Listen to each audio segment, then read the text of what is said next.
Hello and welcome to देसी पटाखा। मैं हूं आराधना आपके साथ। कविता के झूठ को बेपर्दा करने आई हूं इस वीडियो के जरिए मैं आप लोगों के सामने।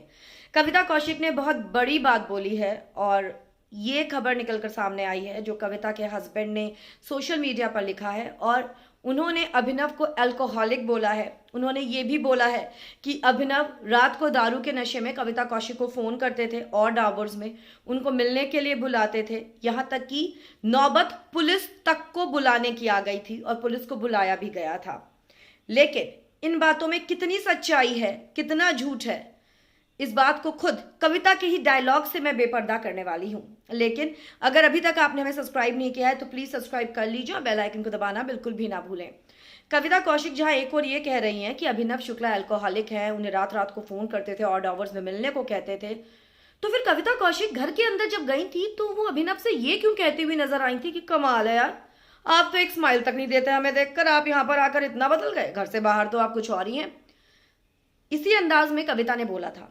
अब आप मुझे एक चीज बताइए, अगर किसी को भी कोई आदमी दारू के नशे में फोन करके परेशान कर रहा हो और उस लेडी को पुलिस बुलाने की नौबत आ गई हो तो ऑब्वियसली वो लेडी ऐसे आदमी से बात भी करना पसंद नहीं करेगी, उसकी शक्ल भी देखना पसंद नहीं करेगी। यहां तो कविता कौशिक अभिनव शुक्ला से ये कहती हुई नजर आ रही थी कि आप हमें देखकर मुस्कुराते भी नहीं हैं, स्माइल भी नहीं देते हैं, बाहर तो आप कुछ और थे, यहां बदल गए हैं आप।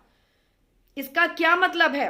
और कविता ये भी बोलती हुई नजर आई थी निक्की तंबोली से कि पता है ये अभिनव रियल लाइफ में बिल्कुल भी ऐसा नहीं है, यहां पर ये अपनी बीवी के दबाव में खेल रहा है, ये बहुत अच्छा खेल सकता है। तो वो सब क्या था? या तो वो कविता झूठी थी या ये कविता झूठी है। इस बात को अब आप ही लोग मुझे बताइए, कौन सही थी और कौन गलत थी, कौन सच्ची कौन झूठी। और आपने भी कविता के डायलॉग जरूर सुने होंगे बिग बॉस के घर के अंदर, क्योंकि ये एपिसोड्स में भी दिखाए गए हैं। अगर आपने नहीं देखे हैं, जिसको लग रहा है कि मैं गलत बात बोल रही हूं, बायस्ड रिव्यू दे रही हूं, प्लीज जाकर वूड सेलेक्ट पर एपिसोड जरूर देखिएगा। क्योंकि कविता को घर के अंदर अभिनव की ये जो कोल्डनेस थी, जो उन्होंने जाते हुए भी बोला ठंडा पति, तो ये कविता को नागवार गुजर रही थी। कमेंट्स में राय जरूर दीजिएगा। वीडियो को लाइक करें, शेयर करें और अगर अभी तक सब्सक्राइब नहीं किया है तो सब्सक्राइब कर लीजिए और बेल आइकन को दबाना बिल्कुल भी ना भूलें। Good bye guys.